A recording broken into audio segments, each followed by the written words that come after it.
Alrighty, thank you everyone for starting to take your seats. Appreciate it.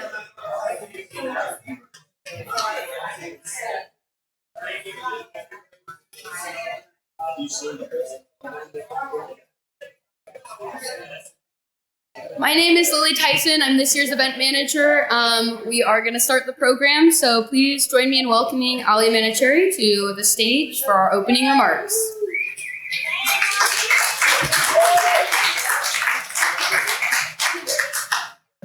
All right. Good evening.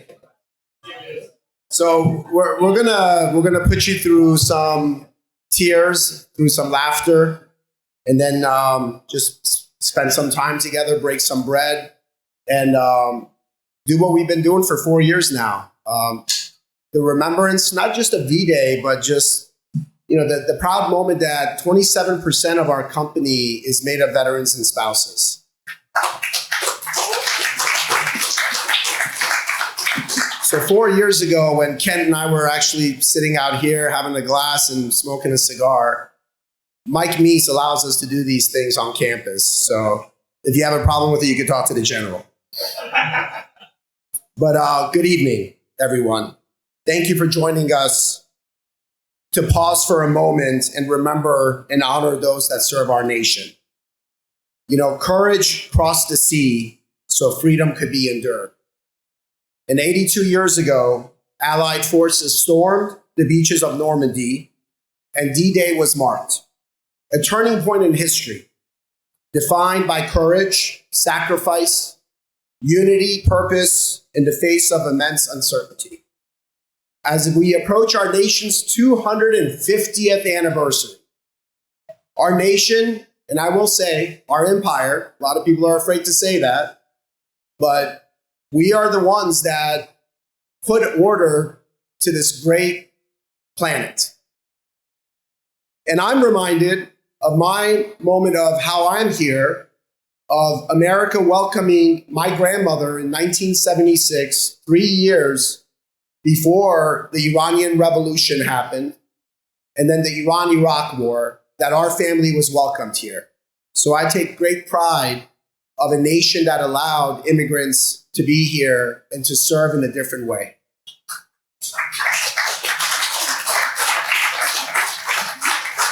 We are reminded that every generation is called to serve in its own way. While the challenges evolve, values that guide service remain unchanged. At MetroStar, we are proud to stand alongside veterans whose service carries the legacy forward. Today, we honor all who have served, and we remember those who have made the ultimate sacrifice. We also recognize America's patriots lost in the recent operations, including Operation Epic Fury, and all who have given their lives in defense of our nation. We will now read their names.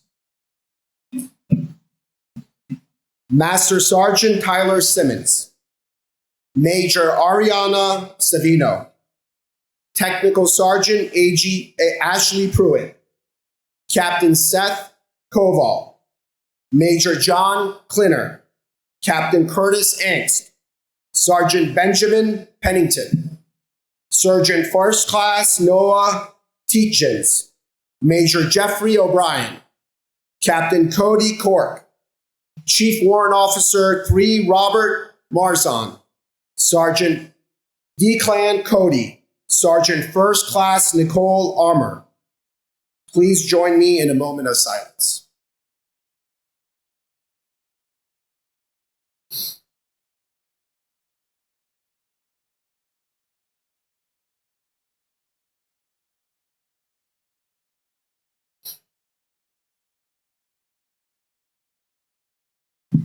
Thank you.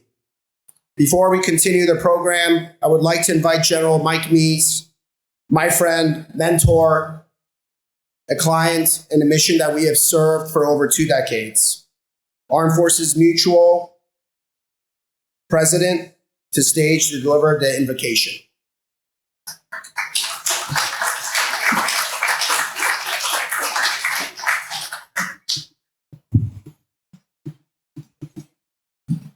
Thank you, Ali.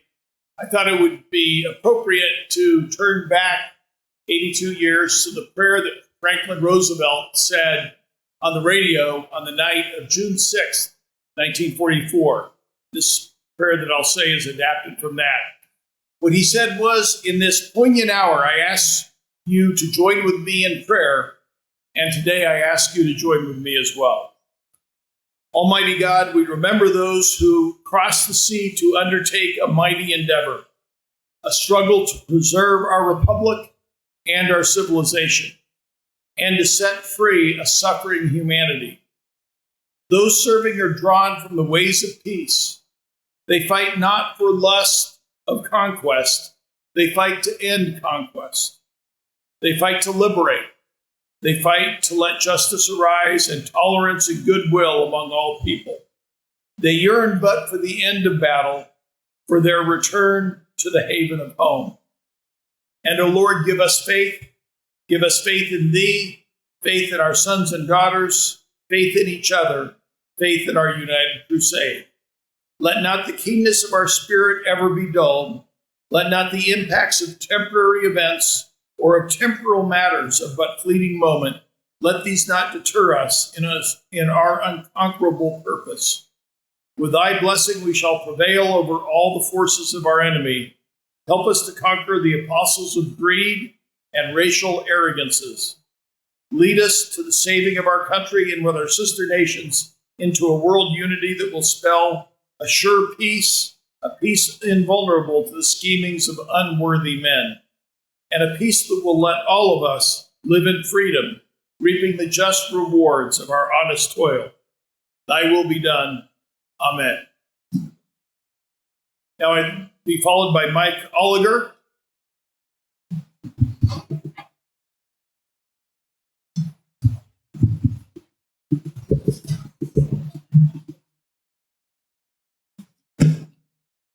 Thank you, General Meese. To my right and your left stands the missing man table. It honors those who were taken as prisoners of war and those who remain missing in action. Though absent from our ranks, they remain present in our memory. The table is set for one. The chair is empty. They are not here. The table is round to show our everlasting concern. The cloth is white, symbolizing the purity of their intentions to respond to the country's call to arms. The black napkin represents the sorrow for those still missing. The single red rose in a vase reminds us of the lives of these Americans and their loved ones and the friends who keep the faith while seeking answers. The yellow ribbon around the vase symbolizes our continued uncertainty, our hope for their return, and a demand for proper accounting of those who are not among us today.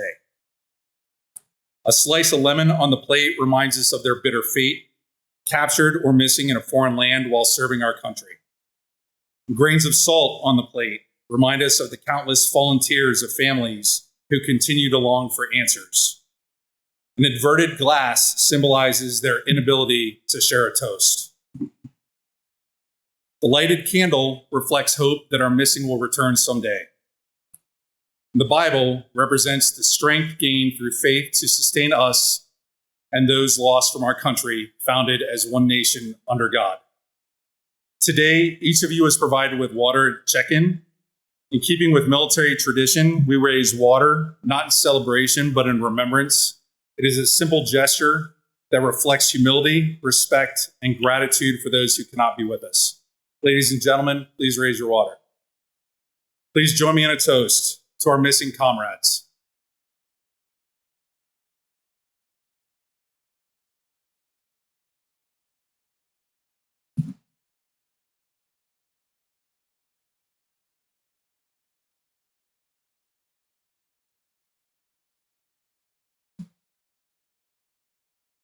Thanks, Mike. Well said. On the eve of D-Day, General Dwight D. Eisenhower faced one of the most consequential decisions in military history. After days of uncertainty and deteriorating weather, he gave the order to proceed with the Allied invasion of Normandy.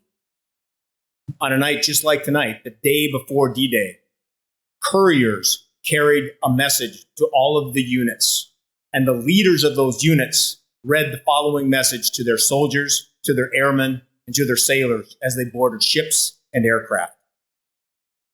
Soldiers, sailors, and airmen of the Allied Expeditionary Force, you are about to embark upon the Great Crusade, together which we have striven these many months.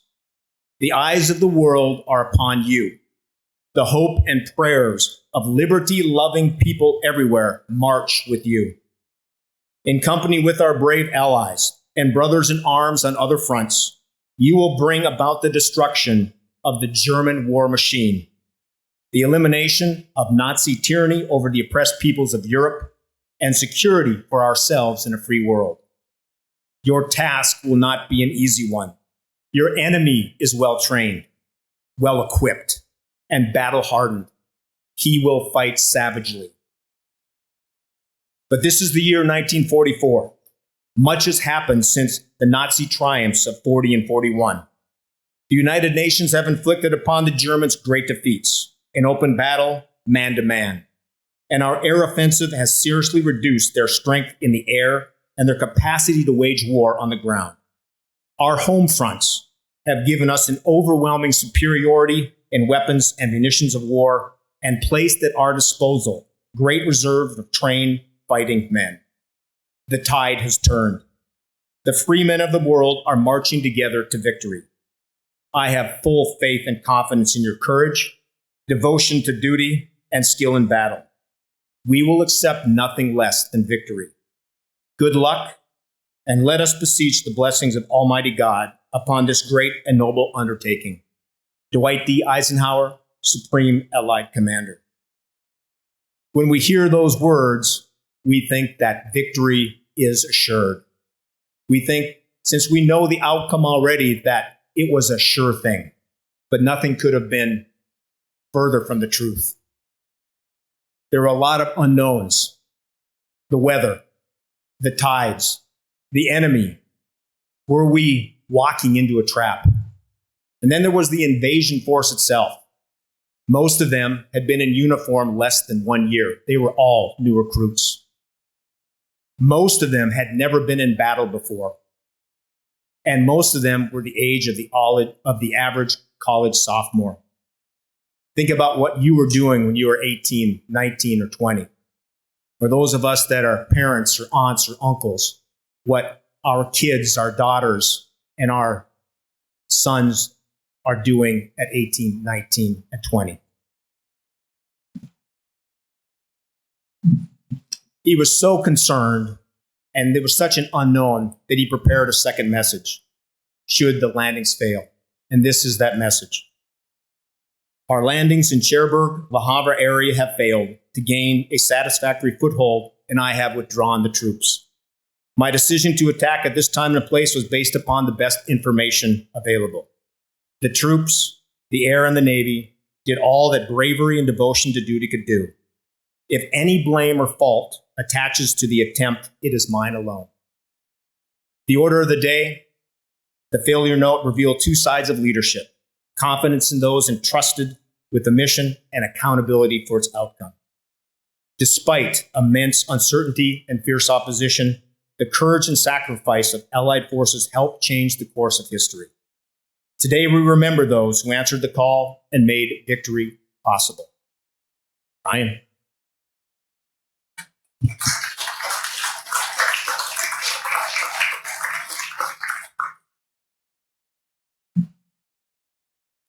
Kent, we've just heard the words of General Eisenhower and the success thereof in his first declaration, the commander that was responsible for the success of D-Day.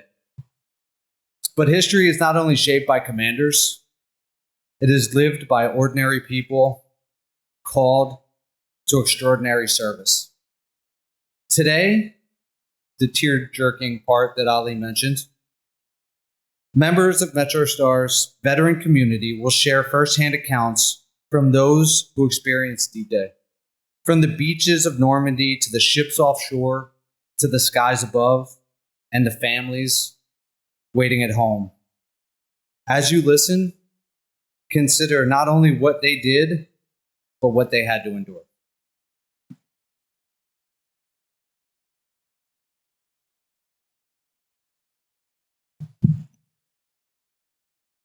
Thanks, Ryan. Hello, my name is Shade Oyofo, and I'm a senior director here at MetroStar.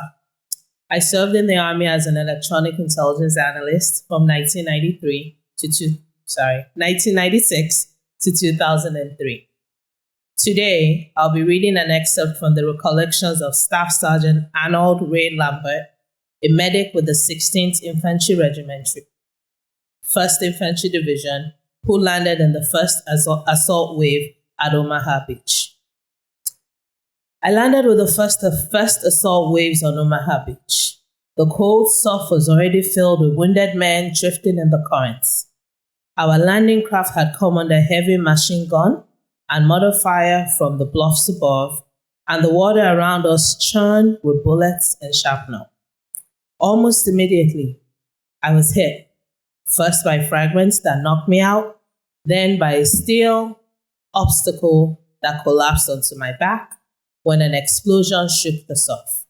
But even pinned and half submerged, all I could think of were the wounded calling for help. I dug my fingers into the sand and pulled myself free. We found cover behind a massive iron obstacle sticking from the surf. It became our aid station, our shield in a sea of gunfire, and I went back and forth through the water, dragging men by their gear, their uniforms, even their boots, whatever I could hold on to. The noise was constant, but after a while, fear became something distant.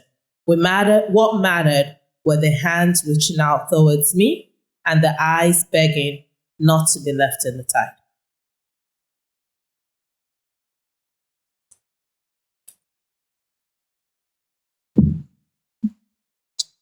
Hello, my name is Jeff Schofield. I'm a program manager with MetroStar. I served in the Marine Corps from 1993 to 2020. Today I will be reading an excerpt adopted from the oral history recollections of Robert Fishman, who served aboard the USS Texas during the Normandy invasion. I was only 18 aboard the USS Texas, but on D-Day the ship felt like the center of the world. When we opened fire on the German fortifications above Omaha Beach, the 14-inch guns shook the entire deck. Every blast felt like standing inside a thunderclap. We fired more than 250 shells within minutes, trying to carve out a fighting chance for the troops facing murderous fire on the sand below. But the ship was also taking hits, 3 that I can remember, and each one sent shudders through the steel beneath my boots. When the call came to rescue the Rangers trapped below the cliffs of Pont-du-Hoc, I boarded a boat and rowed it straight into the chaos. The sea was red and black with smoke, and the wounded clung to whatever floated. I pulled them aboard, one by one, until the boat was nearly overloaded.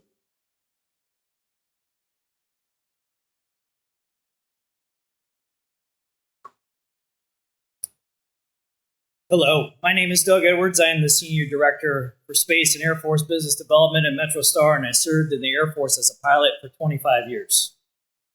Today I'll be reading a D-Day diary entry from First Lieutenant Mark Woods, a B-17 navigator with the 398th Bomb Group at Nudhampstead, England. We were awakened at 12:30 a.m. after 3 hours of sleep. We hurried to the briefing, looking for another milk run. We all became quiet when they raised the curtain over the map wall. There was a mission plotted which looked just like the last few raids. Major Jones, the intelligence officer, took the floor with a pointer. He said, "This looks like another milk run, gentlemen, but it is not. This is the beginning of the invasion, and you are a part of it."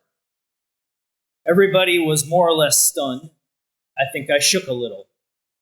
We took off before daylight. I saw 6 landing boats headed for the beach.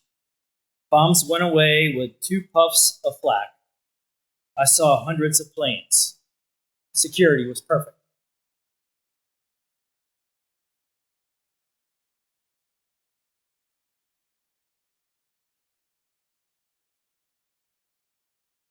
Hello, my name is Tara Nelson. I'm a senior manager of talent acquisition at MetroStar, and I'm also a military spouse. My husband, Chris, served in the Navy for 30 years.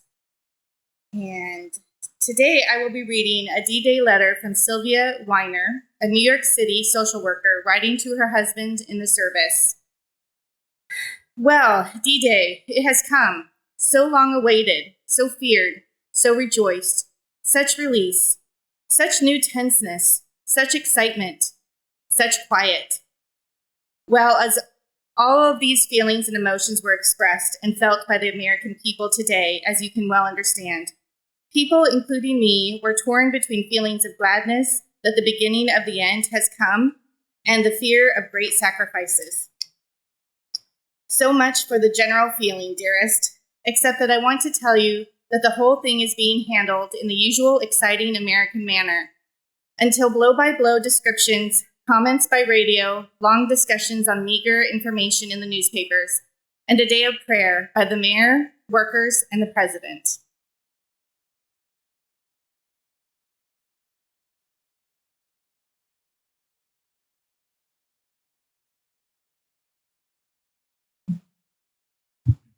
Thank you. Is this on? No? All right. Thank you. The voices we've heard today remind us that history is ultimately about people. Ordinary individuals whose courage, sacrifice, and service shape the world that we know today. Honoring their legacy means more than remembering their stories. It means supporting those who continue to serve. At MetroStar, we're proud to do that through initiatives like our Civies podcast, partnerships with organizations such as Hiring Our Heroes, and events that strengthen our veteran and military connected community. Last week, more than 25 MetroStar employees and family members participated in the Armed Forces Cycling Classic Corporate Challenge. Tucker, somewhere back there. There we go. That raised over $7,500 for TAPS. Awesome. Yes. Tonight we're also launching our fundraiser campaign for the September's Memorial to Memorial Ride and kicking it off with a donation of $5,000 for Wounded Airmen and the Guardian Program. Thanks for helping us honor the past through service and action. Please consider donating to the Wounded Airmen and Guardian Program via the QR code in the agenda. And at this time, I'd like to welcome Kent to the stage.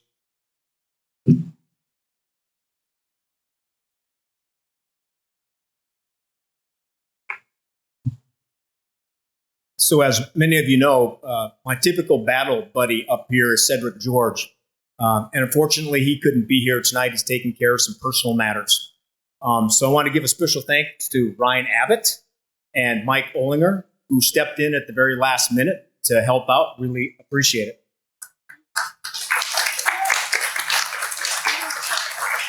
But I will say what makes it easy for Mike and Ryan to step up is there's a fantastic team that is really the center of gravity for this operation.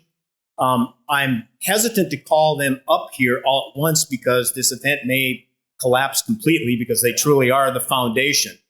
But I want to bring some people up and just with some recognitions. So first of all, Ellison Turry, she's not here today. She's in Portland, Oregon, but she's been a big contributor to this particular event. So I just saw her move over there. Emily, could you come up here, please?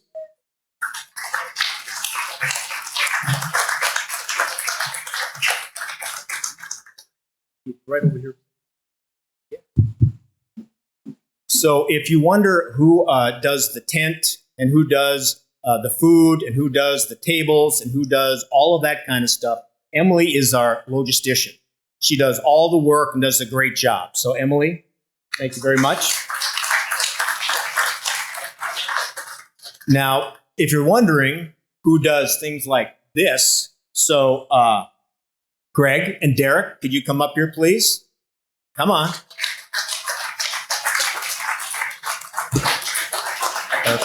There we go. Thank you. Is that the only reason? Is it off? So Cedric and I have worked with this team for about, I guess, 3 or 4 years now, and they all do a fantastic job. And just to tell you a little bit about what these two do, Greg and Derek. So this looks like one big screen. It's actually about, I don't know, 1,000 little screens like this all put together.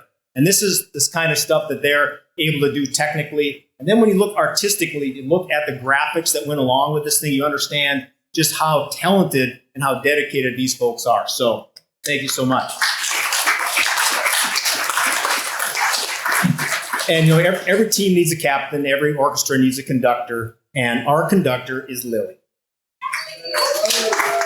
So Lily has a not so envious job herding cats, all of us, trying to put this all together. And for the last 3 years, she's just done a fantastic job. So really want to tell them to appreciate how much we appreciate it. So a small token of our appreciation. Emily, Lily, I'm going to give both Eric and Rick to take both that. So please, a round of applause for these great folks. Thank you very much. Okay. And with that, Ali, I'll hand it back to you for final comments. Yes. Oh, you're closing. All right. Thank you, Ryan and Kent again. Again, today we remembered a historical event. We have remembered the people behind it, the soldiers, sailors, and airmen, and families whose courage and sacrifice helped to shape the course of victory and history. We honor those who have served on June 6, 1944, and all who have answered the call ever since. We are especially grateful for the veterans, service members, and military families within the MetroStar community. Your service, leadership, and example continue to inspire us. Thank you for joining us as we preserve these stories and honor their legacy. As we conclude our formal program, we invite you to continue the conversation during reception. The smoking lamp is now lit. Before we conclude, audible, I'd like to welcome Kent back to the stage. This event exists because of Kent's vision and commitment to preserving the legacy of D-Day and honoring those who serve. As the founder of MetroStar's D-Day Remembrance event, he has helped ensure these stories continue to be shared and remembered.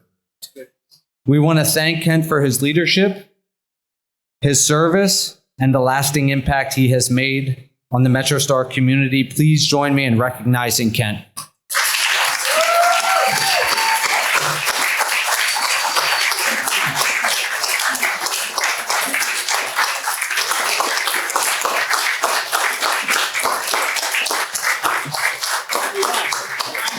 Now you guys are...